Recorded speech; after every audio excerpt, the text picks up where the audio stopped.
जय हिंद दोस्तों। कल नीरज का बयान सामने आया। नीरज ने उस बयान में बड़ी ही तफ्तीश से बताया कि किस तरीके से पूरा घटनाक्रम हुआ था और किस तरीके से सारी चीज़ें हुई थी उस घर में। उन्होंने बताया कि इस घटना के वक्त उस घर में सिद्धार्थ, नीरज और दीपेश मौजूद थे। ये 3 लोग मौजूद थे। उन्होंने पूरा घटनाक्रम बताया जो कि एक न्यूज़ वेबसाइट पर छपा हुआ है। ये लिंक आपको डिस्क्रिप्शन में मिल जाएगा अगर आपको पूरा पढ़ना है तो।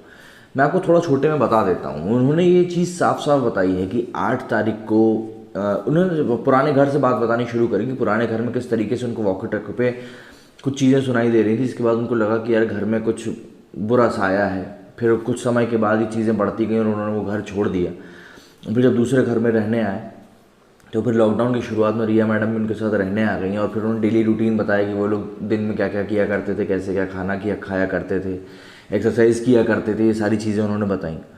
इसके बाद उन्होंने 8 जून का भी वाक्य बताया कि उन्होंने कहा कि रिया अपने भाई शौविक के साथ वो घर छोड़ के चली गई और उसके उसी दिन मीतू दीदी वहाँ आ गई। फिर मीतू दीदी 2 दिन तक वहाँ रहीं, 3 दिन तक रहीं, 12 तारीख तक रहीं वहाँ पे। और जब तक वो रहीं तब तक सुशांत जो था वो पूरे तरीके से अपना खाना वगैरह सब कुछ कर रहे थे। लेकिन जब मीतू दीदी गई उसके बाद फिर चीज़ें थोड़ी सी डालमडोल हो गई और उन मीतू दीदी जाते टाइम कहा था कि मैं 2 से 3 दिन में वापस आ जाऊँगी। 14 तारीख की उन्होंने घटना बताते हुए कहा कि 14 तारीख को सुबह जहाँ मतलब सर ने वही जूस वूस लिया था और उसके बाद जब हम खाने का पूछने के लिए गए तो दरवाज़ा अंदर से बंद था, कोई आवाज़ आ नहीं रही थी। करीब 1:30 बजे हमने, अब यहाँ पे जो सबसे गौर करने वाली बात है वो ये कि इन्होंने कहा है कि 1:30 बजे 2 चाबी वाले आए थे। जी हाँ। और उनको जब बहुत ज़्यादा वक्त लग रहा था, ये चीज़ रफ़ीक ने भी कही थी जो इंटरव्यू उसने दिया है, रिपब्लिक को दिया है उसने इंटरव्यू। उसमें उसने ये बात कही है कि जब इन लोगों को लॉक की चाबी बनाने में टाइम लग रहा था तो सिद्धार्थ ने कहा कि आप लोग ताला तोड़ दीजिए। तो इन लोगों ने क्या किया, 10 से 15 मिनट इनको लगे, इन्होंने ताला तोड़ दिया। उसके बाद चाबी वालों को 2,000 रुपये दे के भेज दिया गया कि भाई जाओ। इसके बाद सबसे पहले दरवाज़ा खोल के सिद्धार्थ पठानी अंदर गए, उनके पीछे दीपेश और नीरज अंदर गए। इन्होंने अंदर जाके देखा कि भाई सुशांत की जो बॉडी है वहाँ पे लटकी हुई है हरे रंग के कुर्ते से, जो कि वो कई बार पूजा करते समय पहना करते थे। उन्होंने पूरी पोजीशनिंग बताई बॉडी की, कैसी के बॉडी थी, फिर उनको कैसे उतार के रखा गया।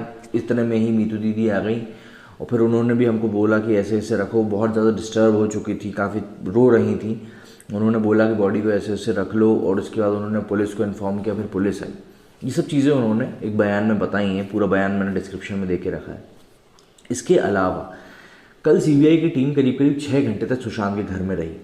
6 घंटे तक उन्होंने सबसे पहली जो उनकी एक जो प्राथमिकता थी वो ये कि सीन को रिक्रिएट करना, जिससे कि वो समझ सकें कि आखिर क्या क्या हुआ था। तो इसके लिए उन्होंने ये तीनों को भी लेके गए थे, दीपेश, नीरज और सिद्धार्थ पठानी को। अपने साथ ही वो लोग फॉरेंसिक्स के 6 एक्सपर्ट्स भी लेके गए थे और साथ ही साथ एक ऐसा पुतला लेके गए थे जिसका कि वज़न सुशांत के बराबर था, हाइट वगैरह में उन्हीं के बराबर था, जिससे कि वो लोग सीन को आसानी से रिक्रिएट कर सकें। तो इस सीन रिक्रिएट करने के लिए वो लोग वहाँ पहुँचे। बहुत ही तफ्तीश से उन्होंने इस चीज़ का पूरी जांच करी कि भाई क्या दरवाजे क्या जब अंदर से बंद है तो क्या बाहर आवाज़ आ सकती है, नहीं आ सकती, क्या कमरे में कोई ऐसी खिड़की है कि कोई खिड़की से आ जा सकता है, या जो टेरेस है उस पर कोई ऐसी एंट्रेंस होगी भाई घर से ना जाके कोई सीधे टेरेस से अंदर आ सके। तो हर तरीके से, हर एक चीज़ से उस दिन क्या क्या हुआ, किस किस तरीके से हुआ, कितना टाइम लगा एक एक घटना में, जैसे नाइफ़ लेके आना हुआ कपड़ा काटने के लिए, इन सब चीज़ों को लेकर बहुत ही ज़्यादा डिटेल में कल सीन को रिक्रिएट किया गया है। प्लस जो फॉरेंसिक एक्सपर्ट्स थे उन्होंने कुछ फिंगरप्रिंट्स भी कलेक्ट किए हैं।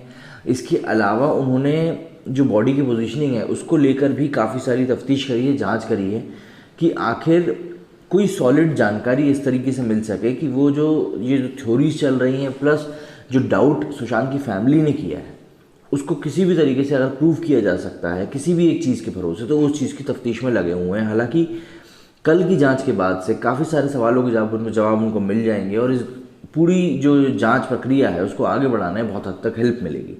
तो अब देखना ये होगा कि नीरज का जो बयान आया है, नीरज के बयान के मुताबिक जो चीज़ें हुई हैं अगर उसको हम माने तो किसी भी तरह का फाउल प्ले सामने नहीं आता है। किसी भी तरीके से कोई भी एक्यूज़ नहीं है उसकी कहानी की तरह, उसको उसने जो बयान दिया है उसे अगर हम मानते हैं तो।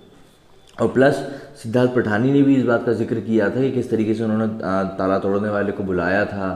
इस बीच सीबीआई टीम ने बाकायदा वॉचमैन से भी पूछताछ करी है, उनके जो अड़ोसी पड़ोसी उनसे भी पूछताछ करी है। तो एक मैडम है, उन्होंने तो यहाँ तक कहा है 13 जून की रात को जो पार्टी की बातें की जा रही हैं, तो उन्होंने कहा है कि उस घर में ऐसा कुछ समझ में तो नहीं आया था, बल्कि सिर्फ एक किचन की लाइट जल रही थी, बाकी पूरे घर की लाइट जो थी वो बंद थी। तो इस तरह की जो बातें हैं अब खुल के सामने आ रही हैं और लोग अब बयान किस तरीके से सामने आ रहे हैं वो सब हम देख सकते हैं। लेकिन अब जो सबसे बड़ा सवाल सामने होगा कि सीबीआई की टीम इस चीज़ को अब किस तरीके से आगे लेके जाती है। और अपडेट्स के लिए मेरे साथ बने रहें। मेरे इस वीडियो में फिलहाल इतना ही। जय हिंद, जय भारत।